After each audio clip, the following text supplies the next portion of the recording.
Hi, my name is Nina Boski for Behind the Icon Special Investigation Series. Boy, do we have a special treat for you today as we celebrate the life of Marilyn Monroe. Douglas Kirkland, who is one of the most well known, well respected photographers, specifically Marilyn photographers. He has also photographed over 150 motion picture sets, including the Titanic and Great Gatsby. Kirkland has been named the Photographer of the Year by the PMDA, and I had a chance to interview him about his book, With Marilyn, An Evening, 1961.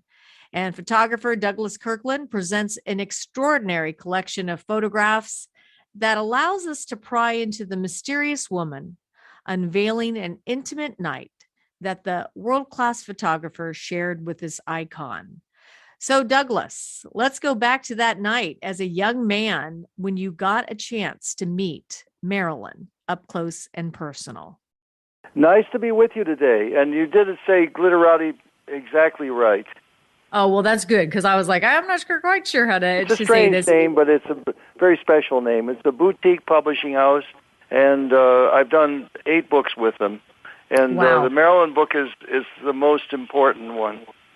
Well, you send, we're gonna take a break in just a few minutes, but you sent me a copy of this as of the book, and it is just beautiful. It's just a beautifully done. It looks really, really good. It's colorful. It's just inviting, and I want to hear about this story. You had told us a little kind of brief encounter of it prior to our conversation, and what a wonderful story! And it's one of the few people that can tell that they actually were with Marilyn in a significant way. So I'd love to hear your story. We're going to take a quick break, and when we get back, we're going to hear all about that evening back in 1961. This is Goodnight Marilyn Radio. My guest is Douglas Kirkland.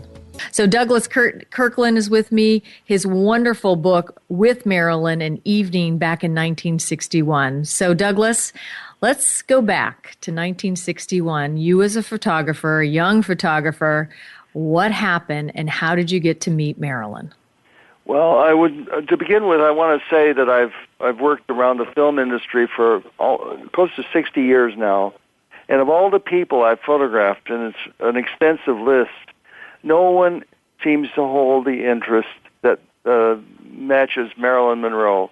They invariably say to me, oh, well, that's interesting about this person and that person, but tell me about Marilyn. What was Marilyn really like? And that's not an easy question to answer because there were many Marilyns. I saw at least 3 different ones, and I could just describe those to you if you'd like. Yeah, that would be wonderful. Well, the first Marilyn I met, I came out here to the West Coast from New York where I was based, and I was new with this magazine called Look magazine. It was a publication that had a circulation of 7,000 each issue. Everybody saw Look and Life magazines. I eventually worked for both of them at different times, and but this was Look. I was young, I was new, and I had some success photographing Elizabeth Taylor and then Judy Garland, and now it was time for Marilyn because Look magazine was turning 25 years of age, and they wanted to put Marilyn in that issue in a very central way. And I was sent to California, and I went with a couple of colleagues to her small place on Doheny Drive. That's a drive in the center of sort of between Hollywood and Beverly Hills. And she was lived in a very modest place. And I was rather surprised at that. I expected to find this superstar in a mansion, but she was not a superstar in the way she responded that evening. On that first evening, I went in with my 2 colleagues, and believe it or not, in the room there were only 2 chairs, and my 2 older colleagues immediately took them, and I was standing there with Marilyn, and she slapped the bed behind us, and she said, just sit here. I think of this as like a couch. So we sat down. You see, Marilyn was almost very disarming because I expected to meet a superstar, like the kind of star I'd seen in the movies growing up in Canada where I came from. Yeah, or a movie star that you're probably used to seeing in terms of the typical movie star. That's right. I mean, you know what is interesting? Because I wanted to get, frankly, some very warm, exciting, I'll have to use the word sexy or enticing pictures. That was my feeling when I was in my mid-20s. And I didn't know how to say it. I was slightly embarrassed. I thought my colleagues would think I was a little peculiar. And the interesting thing is, by the end of that interview with Marilyn, she said, I know what we need. We need a bed and some Frank Sinatra records and Dom Perignon champagne and a white silk sheet. And I'm not going to wear anything but that white silk sheet. Well, for this boy from this tiny town in Canada of 7,000 people, that was very exciting. And as far as I could feel that evening, she had done my job for me because that's precisely what I wanted. And I couldn't believe that was really going to happen. But that was where it all began. That was the first Marilyn of the three I can describe to you. Talk about the law of attraction there. So what's the second evening? The second evening was the photographic session about 2 days later. And, quietly I'll tell you, after making that first evening, I said to myself, when I was waiting for the session to come up, I thought to myself, have I oversold myself? Am I not going to be able to do this? She is a superstar, and I'm just a kid from Fort Erie in southern Ontario. And am I in over my head?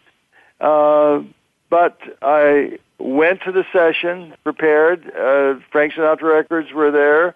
The Dom Perignon was well chilled, and the bed was there, and certainly the white silk sheet. Now, Marilyn was famous for arriving late. She arrived a couple of hours late, and I started to worry as I was waiting. I thought to myself, what am I going to tell my bosses in New York if she doesn't show up? Because they've sent me out here, and if I have failed to get any pictures, what are they going to say to me? I'd been working with this magazine just a little over a year, and it was a job which was very important to me. But I wanted to succeed on everything I did. And then at the other end of that studio, and I waited there with one colleague, a journalist, and Marilyn's press agent, who said, "Don't worry, she'll come. She's frequently a little late, but she always shows up." Well, she did show up, and it was quite extraordinary because I heard a sound of the door opening at the other end of the studio, and I went into that room, and that's when I saw Marilyn as we know her on the screen, but even bigger than that. Wow. She seemed to almost float into the room. She didn't walk. She came, what I would describe as almost floating in slow motion in my vision, and she was there was a brilliance almost about her. She was wearing white, and she seemed to have the luminescence of a true star in the sky, a very bright one. And that was my first impression of her. Wow. And eventually we got around to taking pictures, and I was up above her looking down on that bed. And the interesting thing is I didn't say, "Marilyn, turn this way, turn that way." We just talked, and frankly, we flirted with each other, suggesting things that were not valid really, but that was where the buzz came. And that was, for me, that was the true Marilyn Monroe. That was the power of Marilyn, to be able to live in a sexual framework, even if it wasn't an actual one.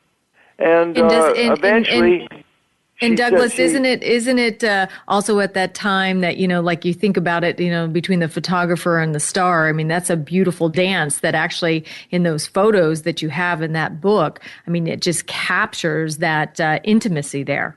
Well, you know what really happened? There was a transition at a certain point about midway through the photo session. She said, I want to be alone with this boy. I find it usually works better that way. Wow. So here I was, Douglas Kirkland, the boy from a tiny town, and I was within arm's reach of Marilyn. And we talked, and she suggested all sorts of things, which were not supposed to, I don't think, happen, but she did, and it was titillating. And you know what I did? I had a wife and 2 kids at home in New Jersey. I wasn't going to take her up on what she was suggesting. And what I did is I just pushed my head into that camera I had and kept taking pictures faster and faster. And I feel that's where the power of those images came from.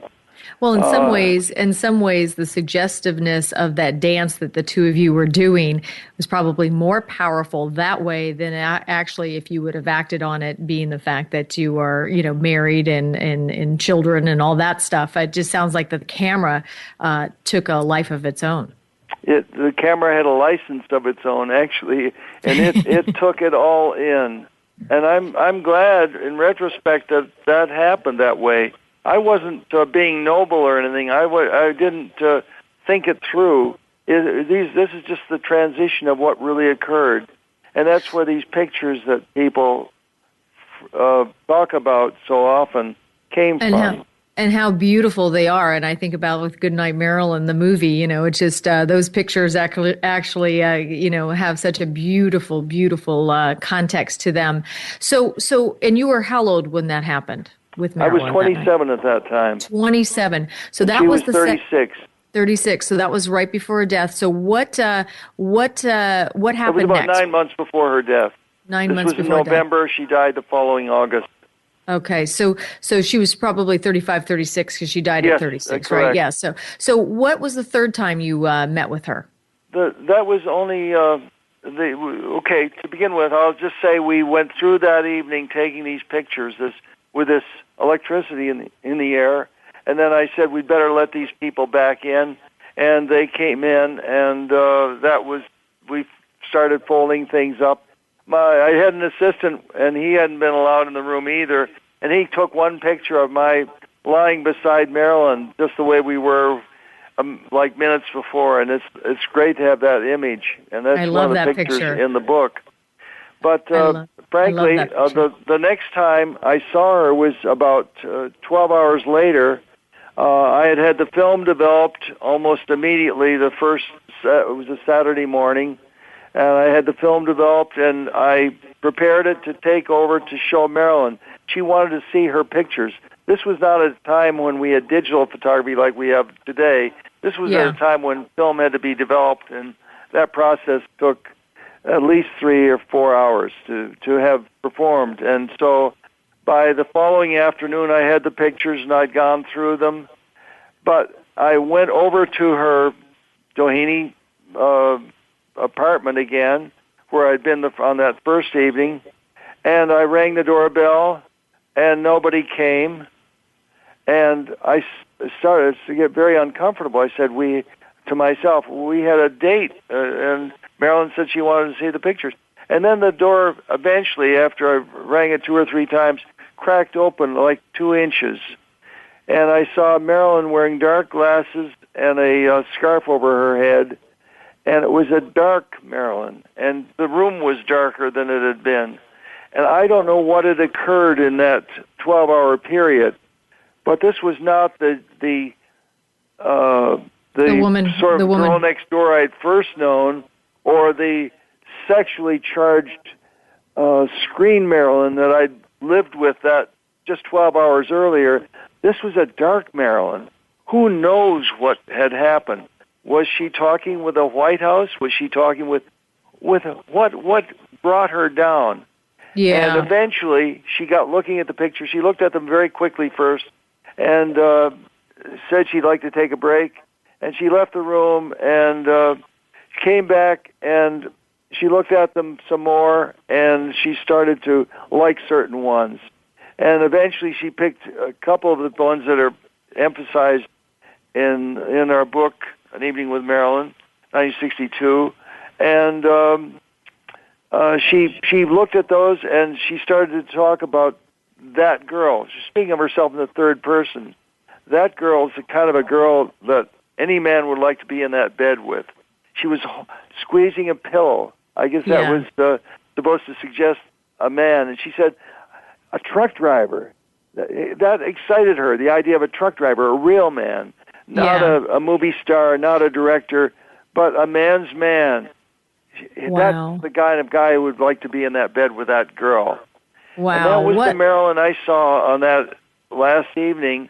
And then I was supposed to do more work with her, and I went off to Paris, where I was working with Coco Chanel, and I was coming back from our day's session in Paris, and to my hotel, and I saw the newspaper headlines, Marilyn est morte. I thought to myself, they don't mean my Marilyn is dead, my Marilyn. Well, I'm thinking maybe there's a Marilyn over here that I don't know about. And Marilyn, I talked with them at the hotel. They said, yes, she died, and she was found. It was on the 5th of August, I believe, of 1962. Yeah, of 1962. That was my ending.